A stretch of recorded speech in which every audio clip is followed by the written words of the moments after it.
ఢిల్లీలో జరిగిన republic day వేడుకల్లో ప్రతిపక్ష నాయకుడు రాహుల్ గాంధీని అవమానించారని కాంగ్రెస్ విమర్శిస్తోంది.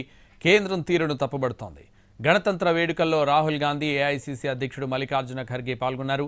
వీరిద్దరికీ మూడో వరుసలో సీట్లు కేటాయించారు. మొదటి 2 వరుసల్లో కేంద్ర మంత్రులు, వారి కుటుంబ సభ్యులకు కేటాయించారు. దీనిపై కాంగ్రెస్ భగ్గుమంటోంది. రాహుల్ గాంధీ, ఖర్గేకి ముందు వరుసలో సీట్లు కేటాయించకపోవడం ప్రోటోకాల్ ఉల్లంఘనగా అభివర్ణించింది. కేంద్రంలోని బీజేపీ ప్రభుత్వంపై మండిపడింది.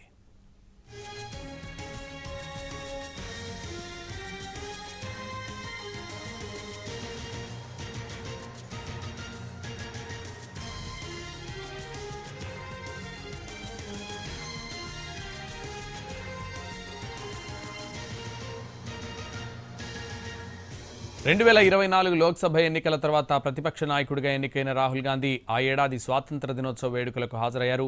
అప్పుడు కూడా ఆయనకు చివరి నుంచి 2వ వరుసలో సీటు కేటాయించారు. ఇదే విషయానికి సంబంధించి మరింత సమాచారం మా ప్రతినిధి ఢిల్లీ నుంచి రాజు అందిస్తారు. రాజు,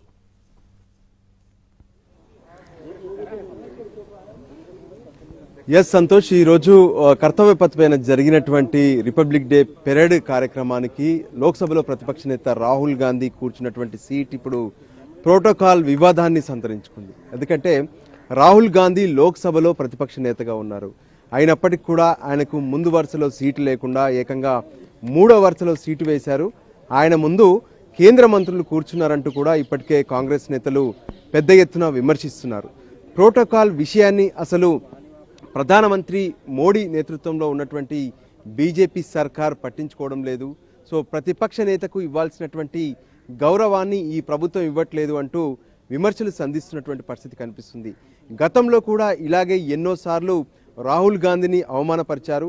వాస్తవానికి అంటే భారతదేశంలో ఉన్నటువంటి ప్రోటోకాల్ ఏదైతే దీనికి ఉన్నటువంటి విధానం ప్రకారం ఖచ్చితంగా ప్రతిపక్ష నేతను షాడో ప్రైమ్ మినిస్టర్గా పిలుస్తూ ఉంటారు. కానీ అటువంటిది ఏం లేదు, తీసుకెళ్లి ఎక్కడో వెనుక కూర్చోబెడుతున్నారు. సో ఈ విషయంలో ఖచ్చితంగా కేంద్ర ప్రభుత్వం సమాధానం చెప్పాలంటూ ఆందోళన చేస్తున్నటువంటి పరిస్థితి కనిపిస్తుంది. దానికి అనుగుణంగానే ఇప్పటికే కాంగ్రెస్ ఎంపీలందరూ కూడా ఈ విషయాన్ని కొంత పెద్ద ఎత్తున తీవ్రంగా తీసుకొని సోషల్ మీడియా వేదికగా అస్త్రాలను సంధిస్తున్నారు. సంతోష్.